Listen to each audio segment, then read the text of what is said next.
يهده الله فلا مضل له ومن يضلل فلا هادي له واشهد ان لا اله الا الله واشهد ان محمدا عبده ورسوله اما بعد فان اصدق الحديث كتاب الله وخير الهدي هدي محمد صلى الله عليه وسلم وشر الأمور محدثاتها وكل محدثة بدعة وكل بدعة ضلالة وكل ضلالة في النار. أعوذ بالله من الشيطان الرجيم. إن الصلاة كانت على المؤمنين كتابا موقوتا. শ্রদ্ধেয় মঞ্চে উপস্থিত ওলামায়ে কেরাম, সামনে বসে থাকা শ্রোতামণ্ডলী এবং পর্দার আড়ালের মা খালা বোনেরা, আপনারা সকলে জানেন আজকের জালসা মসজিদের উন্নতি কল্পে জালসা আজকে আয়োজন করানো হয়েছে। গত বছর যেভাবে উৎসাহ দেখা যাচ্ছিল, এই দান খায়রাত লেখানোর উৎসাহ গতবার যা দেখা যাচ্ছিল, এই বছরে কিন্তু দেখা যায় না। গত বছর মনে হচ্ছে লিখতে ফুরসত পাচ্ছিল না, এখন পর্যন্ত দেখতে পাওয়া যায় না লোকজনের ভিড় এখানে। আপনারা এখন অতি সত্তর লিখাতে থাকেন আপনাদের দান খেরাত গুলো। আমার পরে মাওলানা আসবেন আর আপনাদের দান খেরাতের এলান করবেন। তো আর সময় বেশি নেই, সময় অনেক হয়ে গেছে, এখন দান খেরাতের এলানের সময়। মাওলানা আসার আগে আগে কয়েকটা কথা আপনাদেরকে আমি বলবো। আপনারা আরেকবার আপনাদেরকে বলছি, রাস্তা পথে দাঁড়িয়ে না থেকে, দোকান বাগানে বসে না থেকে, রোডে ঘোরাফেরা না করে আপনারা প্যান্ডেলের মধ্যে চলে আসুন। সামনে শ্রোতা না থাকলে বক্তাকে বক্তব্য দিতে ভালো লাগে না। আর গ্রামের লোককে বলবো, যিনারা জালসা শুনতে এসেছেন ওনাদেরকে বলবো যে আপনারা নিজের নিজের দানগুলো এই স্টেজে এসে লিখাতে থাকেন।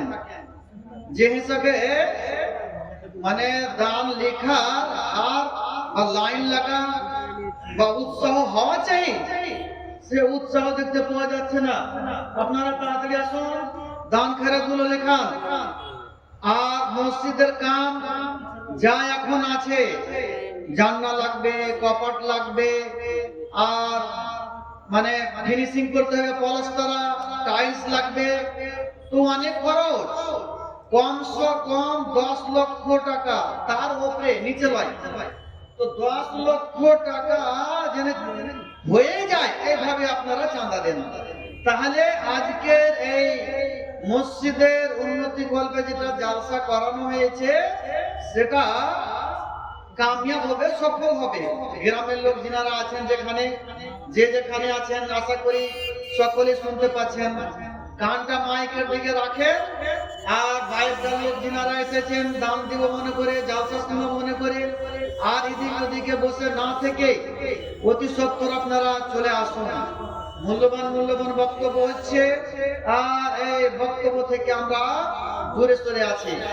এবার কয়েকটা কথা আপনাদের সামনে বর্ণনা করব, আপনারা সকলেই মনে রাখবেন আর মনে রেখে তার উপরে আমল করবেন। আমল করার মতো কয়েকটা কথা। আমরা একটা চিন্তা করি যে আল্লাহ আমাদেরকে কেন সৃষ্টি করেছেন।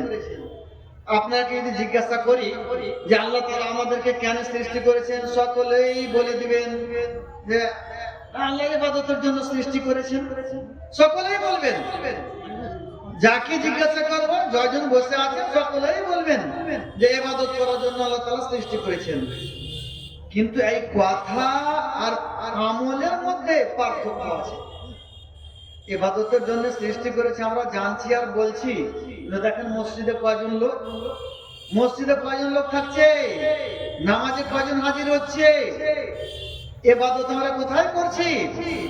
ইবাদতের জন্য সৃষ্টি করেছে, ইবাদত আমরা কোথায় করছি?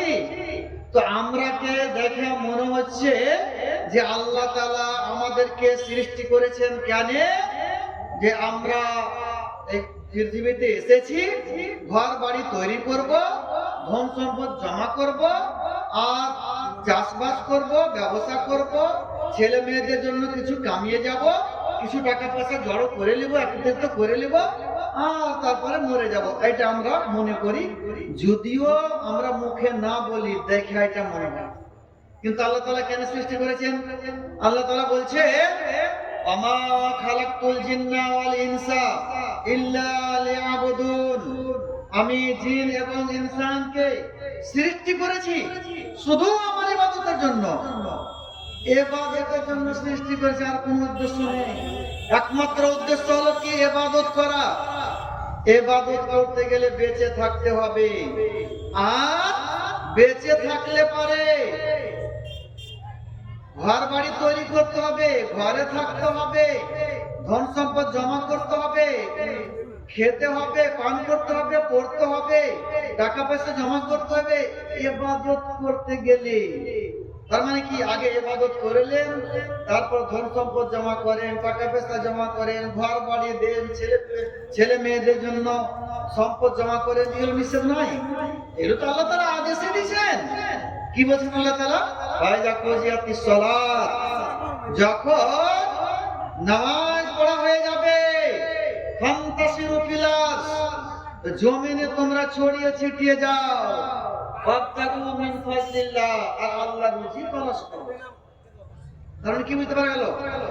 যে শুধু ইবাদত করতে আল্লাহ বলে না, ইবাদত করলেন, তারপর ধন সম্পদ জমা করেন, টাকা পয়সা জমা করেন, ঘর বাড়ি দেন, ব্যবসা করেন, চাকরি করেন, চাষবাস করেন, সব করেন।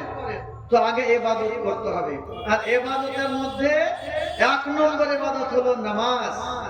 নামাজ পড়তে হবে। নামাজ না পড়লে মানুষ মুসলমান থাকে না।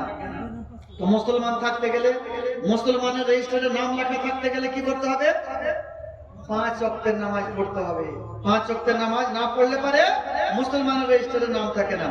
একজন রাসূলুল্লাহ সাল্লাল্লাহু আলাইহি ওয়াসাল্লামের যুগে মুনাফিকরাও নামাজ পড়তে আসতো 5 ওয়াক্তের নামাজ। আর রাসূলুল্লাহ সাল্লাল্লাহু আলাইহি ওয়াসাল্লাম হাজিরা নিতেন।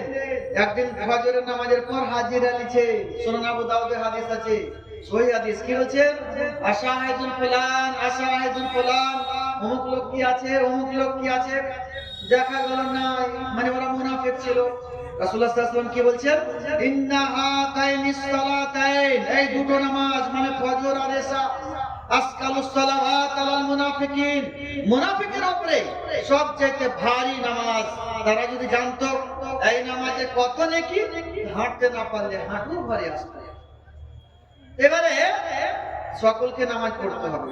নামাজ তো যারা পড়ে না, আর যারা নামাজ পড়ছে তারাও আগে নিজের কামকে বজায় রাখছে। নিজের কাম হবে তারপরে নামাজ পড়বো, কিন্তু এই তো শরীয়ত না। শরীয়ত এটা বলে না যে আগে কাম করলেন তারপর নামাজ পড়েন। শরীয়ত কি বলছে? ফাইজা কুজিয়াতিস সালাত ফান্তাসিরু ফিল আরদ, নামাজ পড়া হয়ে যাবে তো জমিনে ছড়িয়ে ছিটিয়ে যাও, কাম কাজ করো। আগে নামাজ পড়ো তারপর কাম কাজ করো, শরীয়ত বলছে। সূরা জুমার এটা আয়াত। যাকে নামাজ পড়ে নাও, ইবাদত করে নাও, তারপরে জমিনে ছড়িয়ে ছিটিয়ে যাও, কাম কাজ করো, মাঠে কাজ করো, ব্যবসা করো, দোকানদারি করো, ডাক্তারি করো, বিভিন্ন কাজে লেগে যাও। তো আগে কি করতে হবে? আগে আল্লাহর ইবাদত করতে হবে, তারপর কাম কাজ করেন। আমরা কি করছি? উল্টা করে দিয়েছি, আল্লাহর আদেশের উল্টা করে দিয়েছি। আগে কাম কাজ শেষ হবে তারপর নামাজ পড়বো। হয়তো মনে মনে আপনারা বলবেন যে মাওলানা আপনি যে খালি বলছেন যে কাম কাজ করতে, নামাজ পড়তে হবে, দিয়া কাম কাজ করতে হবে। আমরা তো ওটাই করছি, নামাজ পড়ছি আর কাম কাজ করছি, এটাই তো করছি। কিন্তু হিসাব করেন, চিন্তা করেন যে আপনারা আগে কামকে প্রাধান্য দিচ্ছেন না নামাজকে প্রাধান্য দিচ্ছেন? হিসাব করেন। জোহরের নামাজের টাইম কখন হচ্ছে বলুন তো? নিচে মানে এদিকে যারা বসে আছেন, জোহরের টাইম কয়টায় হয়? কয়টার সময় টাইম হচ্ছে জোহরের? কেউ জানেন? যিনারা আছেন এদিকে 12টা। একজন ভাই বলেন 12টায় টাইম হয়েছে। আর আপনারা কেউ জানেন? 11:30 একজন ভাই বললেন। আর একজন 12টা বলেছেন। আর একজন কত? 11:24। আর এদিকে কেউ? হ্যাঁ, 12:15। দেখেন এইখানে মতভেদ হয়ে গেল। একজন বলছে 11:30, একজন বলছে 12:15, একজন বলছে 12। এইখানে মতভেদ হয়ে গেল। তার মানে কি যে আসল টাইমটা সবাই জানে না। জোহরের যে টাইম, এই টাইমটা সবাই জানে না। এটাকে আলাদা করে ভিডিও করেন তো। এই জোহরের টাইমটা, যে জোহরের টাইমটা যে সময়ে 11:22 হয়, 11:23 হয়, এখন 11:24 হচ্ছে। এখন কখন হচ্ছে? 11:24 টাইম হয়ে গেছে জোহরের টাইম। সময় 11:30 11:30 হবে, সময় 11:35 হবে, 40 হবে, 45, 48। ওইদিকে আর পার হবে না। 11:22 থেকে নিয়ে 48 এর মধ্যে এখানে জোহরের টাইম হবে, ওইদিকে আর পার হবে না। তো আজকে 11:24 টাইম হয়ে গেল। এর আর আজান দিচ্ছে 12টায়, কেউ আজান দিচ্ছে 12:30টায়, কেউ আজান দিচ্ছে 12:15টায়।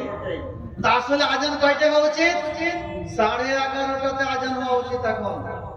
এখন আসরের হিসাবে, মাগরিবের হিসাবে, ফজরের হিসাবে অন্য নামাজে যেমন আজান হচ্ছে ওই হিসাবে যদি ধরা যায়, তো 11:30টাতে এখন জোহরের আজান হবে। মনে করেন আসরের আজান আগে কয়টায় হচ্ছিল? 3:15 হচ্ছিল কি হচ্ছিল না? বলেন, জোরে বলেন। 3:15 হচ্ছিল কি হচ্ছিল না? যা কেউ বলতে পারে না, জানি না, মনে হচ্ছে 3:15 হচ্ছিল তো। এবার বুঝেন কথাটা, বুঝাবার জন্য বলছি। 3:15 মানে 3 এলো। আর জোহর আজান আগে কততে হচ্ছিল? 12:15, 12:30। 3:15 হয়ে যখন 3 এলো, 12:30 থেকে 12:15 আসলে এবার 3 থেকে 3:15 এলো, তো 12:15 থেকে 12 আসবে। এবার 3 থেকে 2:30 চলে এলো, কেউ 2:30 টাইম চলে এসছে, 11:35 দিল। 12:15 আজান হওয়া উচিত। এখন 12:15 হওয়া উচিত না? ওই হিসাবে আপনার হিসাবে বললে হিসাব লাগিয়ে আপনার হিসাবে, কিন্তু আসলে কয়টা হবে? শরীয়তের হিসাবে যেটা চার্ট দিলাম মাদ্রাসার ব্যয় হয়েছে, এই চার্ট হিসাবে কয়টা হবে? এখন 11:30 হবে। সময়ে 12:15 হবে, সময়ে 12টাই হবে। 12টা পার হবে না, 12টা পার হবে না। 11, 12:15, 12টা হবে। ওই যে দিলালপুরের চার্ট হিসাবে, শরীয়ত হিসাবে চার্টটা বানা হয়েছে। তো দিলালপুরের একটা চার্ট আছে, ওটা চার্ট দেখে সবই আজান দিচ্ছেন।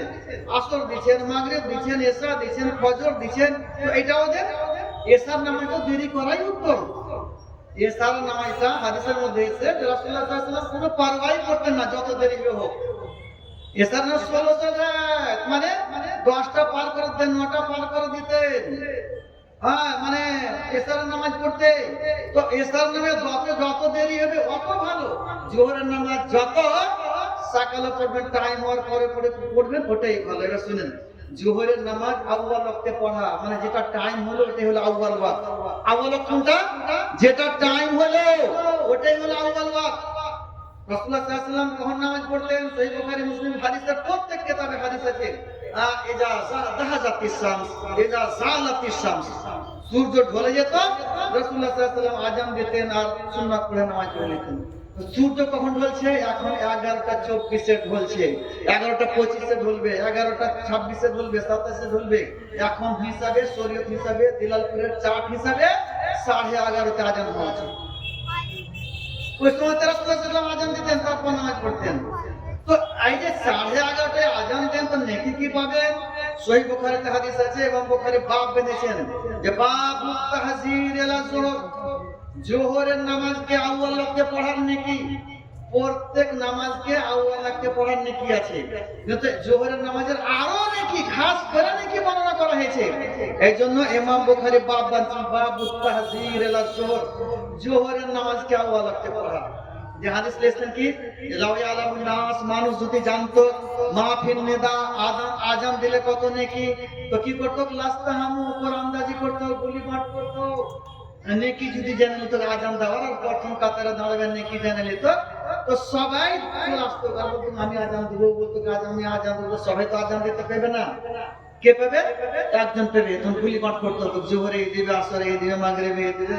এই আউয়াল কাতারে, প্রথম কাতারে দাঁড়াবেন নাকি যদি জেনে নিত গোটা গ্রামের লোক প্রথম কাতারে দাঁড়িয়ে যেত, সবাই তো জায়গা পেবে না প্রথম কাতারে।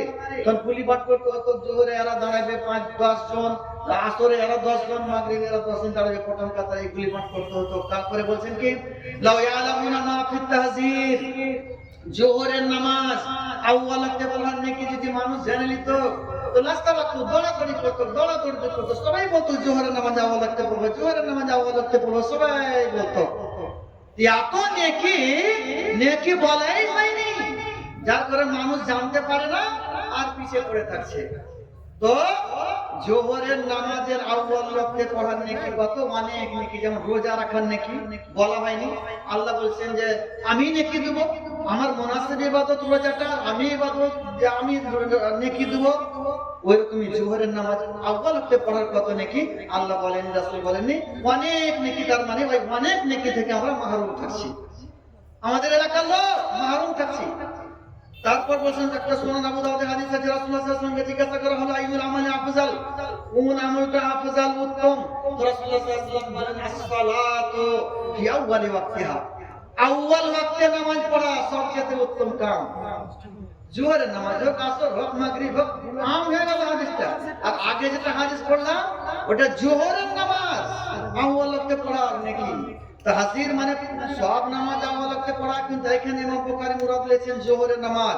জোহরের নামাজ আউয়াল ওয়াক্তে পড়ার নেকি অনেক, এই অনেক নেকি থেকে আমরা মাহরুম থাকছি।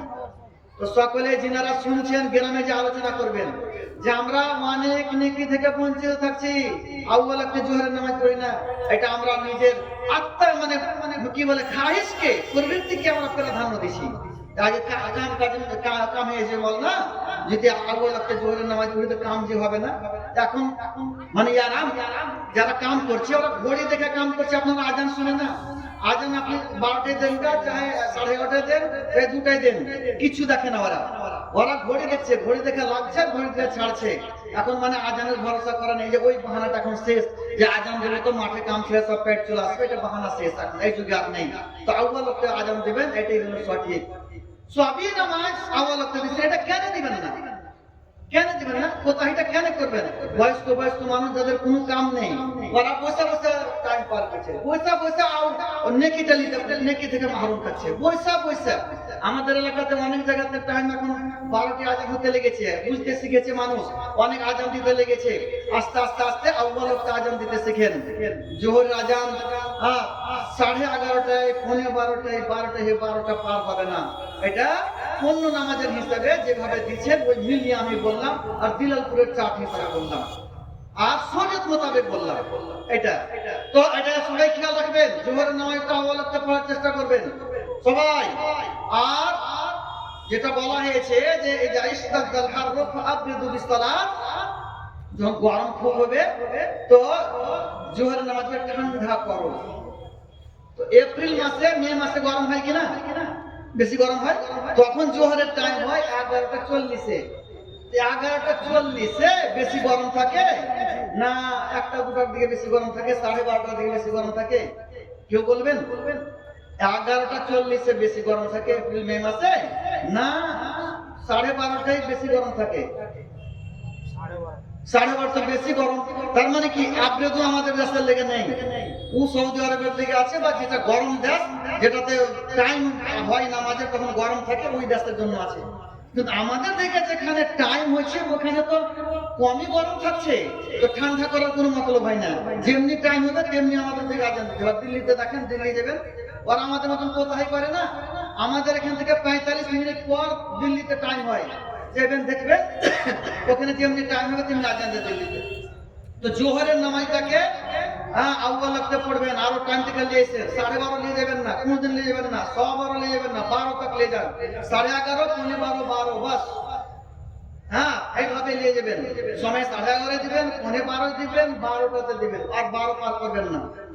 এবার তো একটা কথা আছে যেটা আমাদের এলাকাতে প্রয়োজন মনে করছি বলা, আর এটা জানা দরকার, এটা সব গড়বড় হয়ে আছে, সব সোজা করতে হবে। এখন মাদানী সাহেব বক্তব্য রাখছিলেন যে সোশ্যাল মিডিয়া এতে সব ফেঁসে যায়, কত বিহায়ামো করছে, নাজায়েজ গান করছে, নাচ গান করছে, আর নানা রকমের নাজায়েজ অবৈধ কাজ করছে। তো ওগুলো থেকে বাঁচতে হবে। তার সঙ্গে সঙ্গে আরো কিছু কাম আছে যেগুলা মানে বেশিরভাগ পড়াশোনা আসে আমার কাছে। একজন পড়াশোনা করছে, মনে মানিজি দেওয়া চলবে, দিনে একজন দুজন ফোন করবে। মানিজি বুঝেন আপনারা? মানিজি মানে আকিকাতে ছেলে হলে দুটা লাগে আর মেয়ে হলে একটা। ছেলে হয়েছে তাও তিনটা দিবে, মেয়ে হয়েছে তো দুটা দিবে, বুঝতে পারলেন? যেটা বেশি দিবে ওটাকে হচ্ছে মানিজি। হাদিসে কি আছে? আনিল গোলামে শাতানি ও আনিল জারিয়াতে শাতানি। ছেলে হলে দুটা লাগবে, মেয়ে হলে একটা। এবার ছেলে হয়েছে, বুঝেন তো মানিজি দেওয়া চলবে না? ছেলে হয়েছে মানিজি মানে তিনটা দিবে। ছেলে যে দুটা লাগবে, দুটা নিয়েছি মানে দুটা নিয়ে নিয়েছি। তো মাংস কত দরকার? 20-25 কিলো হলেই হবে মাংস। তো দুটা যেটা নিয়েছেন, দুটাতে কত মাংস হবে? 10-12 কিলো হবে। 10-12 কিলো হবে দুটাতে নিয়েছে। আর মাংসের প্রয়োজন 25 কিলো 20 কিলো। এবার বলছে আর একটা দেবো, না জায়েজ করবে। না জায়েজের ইজাজত চাইছে, না জায়েজ করার, হারাম কাম করার ইজাজত দেন। ইজাজত চাইছে না জায়েজ করার। মানিজিটা মৌলানাকে পুছ করবেন কিনা, কেউ কবে জায়েজ, কেউ কবে না জায়েজ। আর আমার কাছে একেবারে না জায়েজ, আমি দলিল দিয়ে বুঝিয়ে দেবো। কেন কেন না যায়? কোনো প্রয়োজন নাই মানিজির। ছেলে হবে দুটো আকিকা দিবেন, 30 কিলো 60 কিলো মাংস হবে। আর কত লোক আছে আপনার গ্রামে? কত বড় আপনি বংশ, কত বড় আছে আপনার? আর সবাই কিন্তু আকিকার মাংস দিতে হবে, এটা কিন্তু হাদিস আছে। গোটা এলাকাতে আকিকার মাংস দিতে হবে, গোটা বংশের লোক আকিকার মাংস দিতে হবে, কোনটা আছে? জয়জনকে দরকার হবে, জয়জনকে দেন। তো ছেলে হয়েছে 30 কিলো করে 60 কিলো মাংস হবে, অনেক মাংস। মানিজি একেবারে হারাম। মেয়ে হয়েছে 30 কিলো একটা, এদের দুটো নিয়েছে 12 কিলো হবে। কেন লিখে জানেন? কেন এই যে আকিকার মাংস যেটা বন্টন হওয়ার পদ্ধতিটা না যাই তারিখাতে চলছে।